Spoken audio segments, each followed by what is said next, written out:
Credo's podcast series on education entrepreneurs. In this series, we are going to be interviewing some very, very exciting entrepreneurs who had some amazing journeys in early education, who've set out on some very exciting journeys to set up and establish their own preschools. Today, we bring to you one such very, very exciting entrepreneur, Mrs. Lakshmi Ramamurthy, who is the founder of Amyga Academy. Amyga has a very, very unique and interesting model. They bring free education to schools in rural areas across parts of Karnataka and Tamil Nadu. And they interestingly partner with the government in a very, very unique way to ensure that children in tribal areas, children in places where there is no access to quality education, actually get access to activity-based learning. We at Credo have been very excited to partner with them, and in this episode, we hope to discover more exciting tidbits about some of the stories that they have, both from a perspective of learning as well as the massive women workforce that they employ. Lakshmi, just want to give us a quick brief about how and why did you really embark on this journey and how did it begin for you? Sure. So thank you, Mridula, at the outset to you and the Credo team for it's an honor to be to be invited to the first episode of your series. And so after about 15 to 17 years in the corporate world, I said enough is enough. And what sort of inspired us to get into this space was a UNICEF India study report that spoke about how important early childhood education is, which I was not aware of when my own children went through that phase, by the way. So it was quite fascinating, that study report. And it also spoke about how much of a gap there is in India in this space, right? And how important it is, not just for academic development, but the overall personality development of the child that actually takes the child well into his or her adulthood. So that's what inspired me to get into early childhood education in the first place. And then the choice was between urban and rural India. We said definitely rural because urban India for sure has a lot of opportunities. And even if you look at whether it is commercial schools or NGOs, it's much easier to work in cities, right? Because most of us who are educated and who are more privileged live in the cities. So just makes it simpler. We said, no, we won't do that. We'll actually take this to where it's needed the most and where it's not available. And that's the gap that we are trying to fill. So that's how it all began, by the way. So we began with about 8 children and 2 teachers.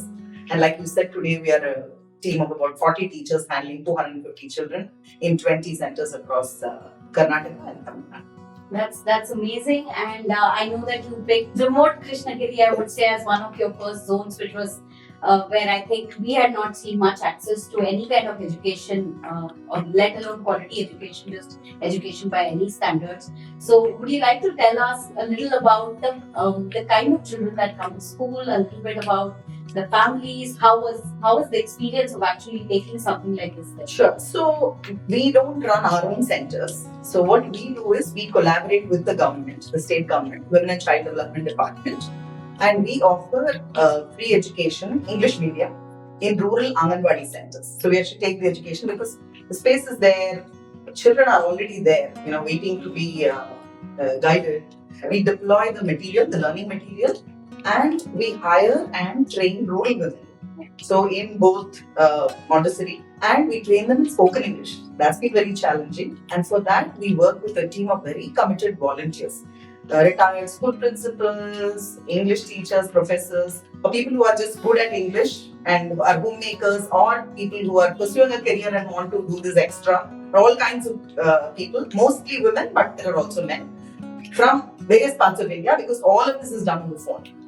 And this has been going on for the last 4 or 5 years very well. Our volunteers have stuck with us for the last 4 or 5 years. The biggest challenge that I see in rural private schools is lack of investment in the teachers. Because unless we train our teachers, the children are not going to get what we want them to get, right? So that's one thing we decided that will be a big differentiator. We will keep investing in our teachers. This is not just a 1-week training or a 1-month training and we are done. A constant refresher training, both in English and the pedagogy and the process, because once you let it loose, it just goes. So quality gets diluted. So that's something we do. So this is the model. And these rural women, they are sent to these Anganwadi centers. We pay the salary, obviously, of these rural women.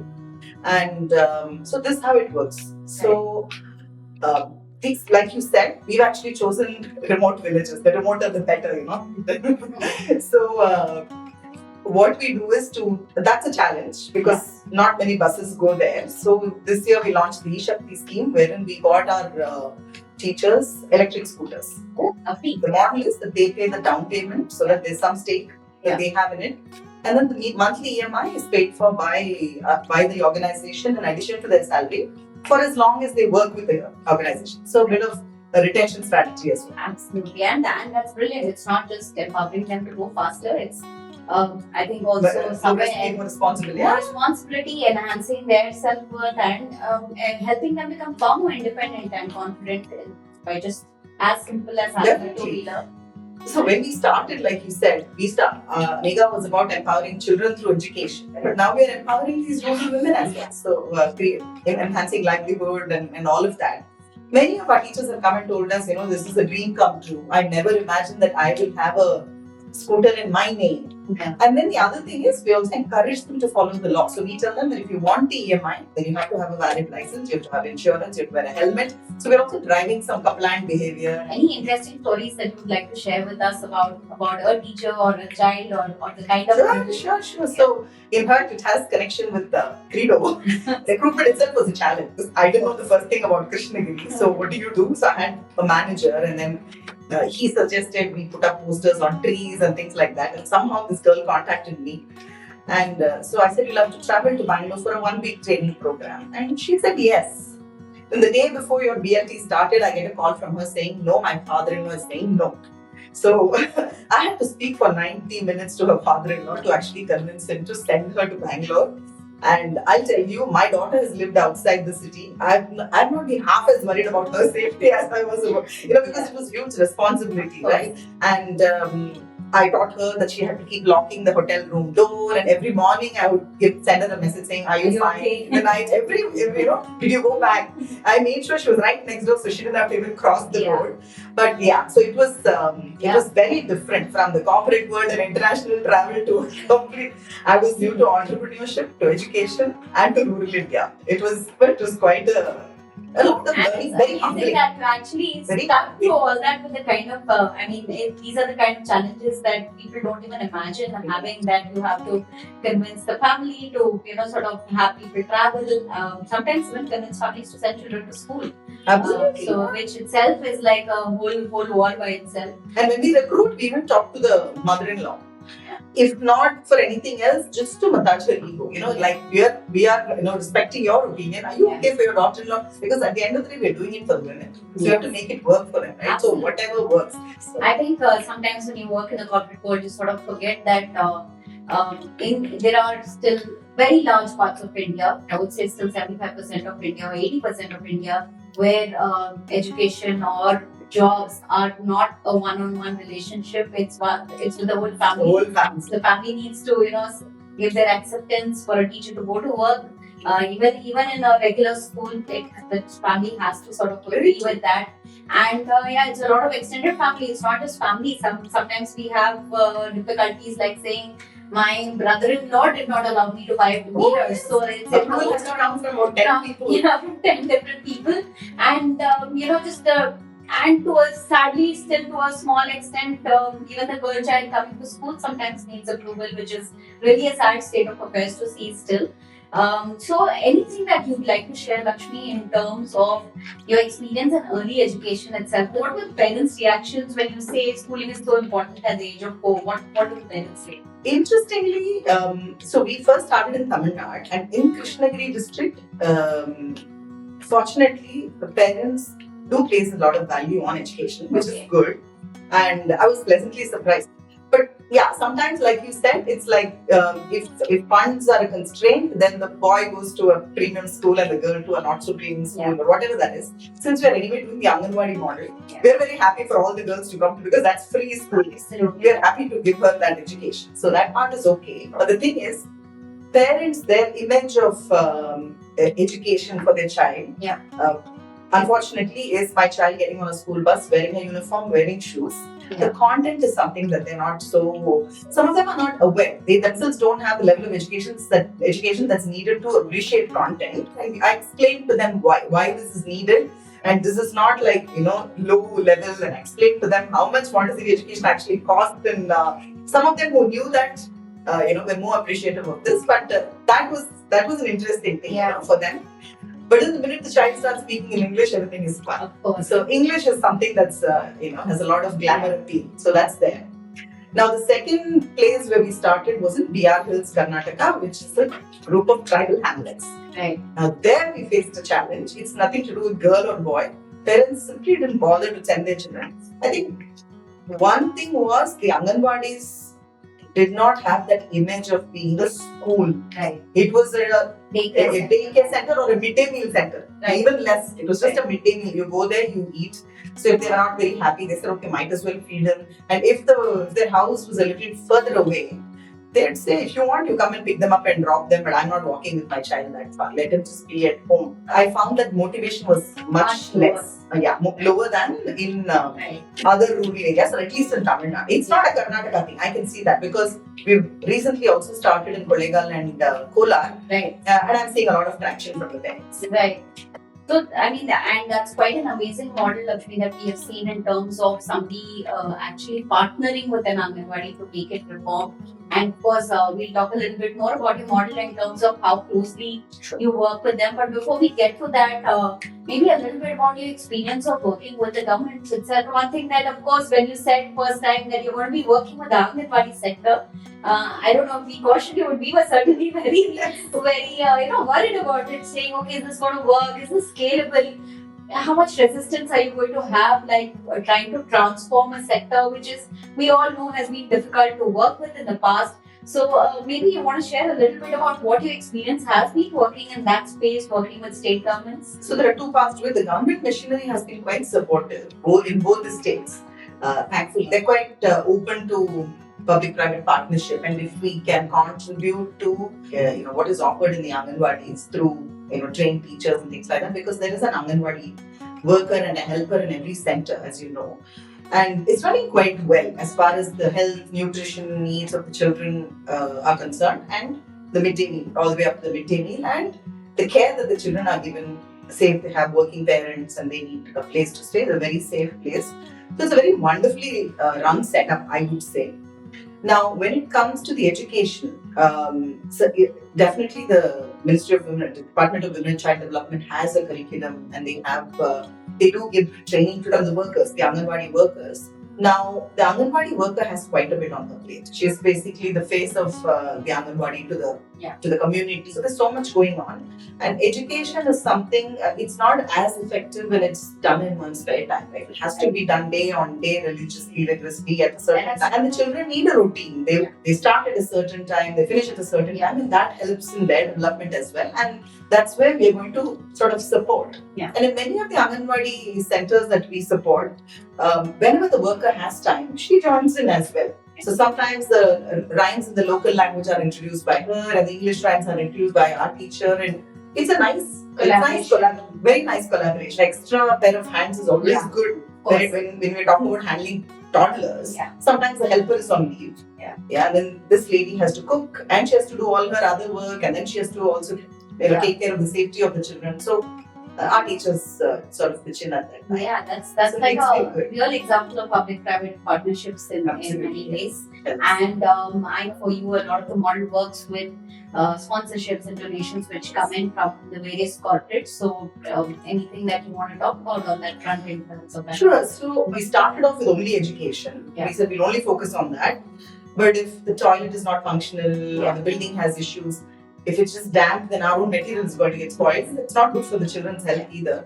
So we said, no, we are not going to stop with this. So wherever we run our education program, we do infra there. We don't do standalone infra for any Anganwadi. It's a package. Right. So that again, the government has been very happy with that. So we built one full Anganwadi. We're building a classroom for a government school now. Yeah. And we've renovated around almost 10 Anganwadi centers with waterproofing, floor tiling, toilets, name it, and whatever is needed basically. Government funds can come later, but then if that's taking time, let's just do it. So we've done a lot of infra work since last year. So for the infra work, we've got corporate funding. We've got corporate funding, and the other biggest cost for us is our teachers' salaries. These are the two main things. I mean, the learning material, of course. Yes. So learning material also, we've started getting corporate funding since last year. And we are now CSR certified, so it helps us access CSR funds. And for the teacher salaries, we've been relying on individual donations from friends, family, and whoever, and we are putting in our, my husband and I are the trustees, so we're putting in our own personal funds as well. Yeah. So whenever we fall short, we just, put in the money and pay salaries. And that's great to hear. A very kind of unique model. Now, I know you share a lot of videos with me on how your children are learning, and every time there's so much excitement. And I get thrilled when I receive a video from you, from a remote child in the back of beyond of a tribal forest, actually coming forward and talking with confidence. Forget the learning, just the social emotional quotient of this child. So you want to talk a little bit about which are the maybe one or two outcomes that we right, like you said, the confidence, right? So these children, so one is they now want to stand in the place of the teacher and actually take class, right? Handle the class, and their classmates listen in rapt attention. That's the best part of it. So that requires a lot of confidence. Actually telling the teacher, I'm going to go up there and take class. Even adults have stage fear, right? Yeah. So I love that about what we are doing. So that is one. And the other one is that they love coming to school, right? So all the parents tell us that at about 8 a.m. or something, he puts on his bag and he says, why do I have to wait till 9:30? I want to go now. And for me, that's a great win, because if the child likes coming to school, then everything else happens automatically. And of course, the mixed age grouping, the advantages, so we can see them sort of teaching one another and learning from the other. So, and then again, in terms of the confidence and lateral thinking, I'm seeing that develop a lot. So this child was sitting with this mobile alphabet, and then he had the 2 letter V's. He puts it like this, and then he yells, he says, miss, miss, miss, and all of us run there thinking he's in danger or something, and he says, I made a rhombus. And brilliant, really. And they challenged the teachers. The teacher asked, what's the color of a banana? And then he said, white. She said, no, yellow. He said, no, you open the peel and check it's white. So it actually encourages them to think differently. Yeah. And we, of course, have trained our teachers, because a lot of this, the material can be there, the teachers can be there, but unless the philosophy is followed, nothing works. We very religiously follow the philosophy, or at least we tell our teachers, which is where a lot of audits happen and all that. Please acknowledge that, yes, it is indeed white on the inside and yellow on the outside. So that's something that's one. And in terms of outcomes after they graduate from our program, yesterday in the annual day, a parent came and shared that the first batch of students who were with us in 2019 and moved away, whichever schools they've gone to, apparently they're all toppers in their respective classes. Yeah. That is something we were not about topping and all that at all. Yeah. That's again, like you said, an unintended outcome. Yes. And I would actually attribute a lot of that to 2 things. One is the conceptual understanding that the children gain because of the pedagogy and the method. And the second one is the confidence with which they're able to approach. The second thing the parents told us was that none of these children need extra tuitions, whereas their older siblings who didn't go through our program, they're all having to get support from tuition teachers. That's really amazing. And I remember you religiously attending several BLDs to make sure that you get the philosophy right. And not many entrepreneurs take so much effort, but for you, the scale was always in the back of your head that I need to go and translate this to so many other people. And it's amazing that the teachers have been able to adopt that philosophy. And for us, it's always been while we follow the Montessori pedagogy, and it's imbibed in us, at least as far as the thought process goes, that along with foundational literacy and numeracy, the socio-emotional is not an add-on, it's part of the system. Absolutely. So these are 3 things which are very closely integrated with each other, with the literacy, numeracy and the social quotient. And it's amazing to see that if a child in a remote area can do it, then yes, every child in India can get to that with just the right environment, with just the right hand-holding to some extent. So it's great to see some of these videos as proofs of yes, children can do it. Absolutely. And one of the questions that people always still ask me, which initially I used to ask myself, not anymore, is Fine, you do this up to age 6, and then what? They have to go back to the same system. Yeah. Right? So at the beginning, it used to bother me a lot. But then now I know that, we definitely give them a much better launch, into their academic life than any other school. Yeah, quality programs in early years definitely reduces the dropout rate in class 5. There's just no doubt about it. So it's a lifetime foundation that they're getting. It's not just for these 3 years, which is great to see. And finally, Lakshmi, I want to really talk about this model that you adopted. We've always felt at Credo that this is a model that is sustainable, that can make sustainable change in the children, and the whole systemic change is needed, not small pieces, which is what you have adopted to a large extent. You want to share some experiences in terms of why you chose this model versus others? Sure. So, like you said, one choice was to run a chain of preschools. Yeah. The rule book says that preschools have to be run on the ground floor, no first floor. And with rural India, unlike your cities like Bangalore and things like that, people don't just have 2-3 houses, one, couple of them as an investment and one to live in kind of a thing, right? Mostly people live in that one house that they own. Right. The space itself was a constraint. And when you run preschools, there's a lot of permissions one has to get. Right. And every year they have to be renewed. So it's a lot of administrative work. And it was, I thought it'll take us away from the core of what our focus is on early childhood education, right? And I didn't want to sort of lose focus, and then we're handling so many other things as well. And then child safety. So I said, let's do the Anganwadi thing because the space is available, the children are available. And then, it's a setup that's been running for years, from the 70s, and the worker and the helper, they know the village. And they're there to take care of the personal needs of the children and the safety. So our budget also goes down, right? So we just focus on something that only we can give, right? That we are better at or something like that. And then we started following that. Right. I know a lot of NGOs prefer to do capacity building. Mm-hmm. Yes, that would be ideal to have the Anganwadi worker or staff member trained in the long run and for them to run it, right? To make them run it. Now, at least to begin with, we definitely didn't want to go that way because like I said, the Anganwadi worker is quite busy with it's a lot of work, and a little bit of support is definitely useful. And when we hire our own teachers and send them, then I have a much better quality control on the quality of what we're trying to deliver. Interesting you ask this question because in Kolar, when we launched in 5 Anganwadi centers, the DC and the CEO of the district came and they said, we want to help our own or empower our own Anganwadi workers do it. I said, yes, we can do it. Then we talked about a pilot wherein we take about 5 centers where the Anganwadi worker is motivated and she's keen on doing it, and then when that becomes a success, and then we roll it out, something like that. So there are a lot of things that need to be addressed before we get into something like that.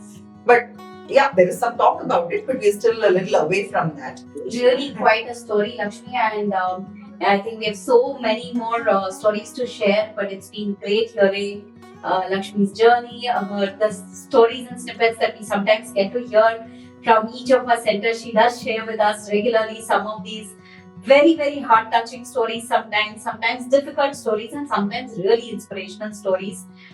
So I hope all of you enjoyed listening to Lakshmi's journey. It's quite unique, and I know a lot of entrepreneurs, especially a lot of women entrepreneurs out there, want to get on to this journey of their dream of starting a preschool, starting an early education center, working in education in some way, contributing in some way. So we hope to bring you a lot more interesting episodes like this one.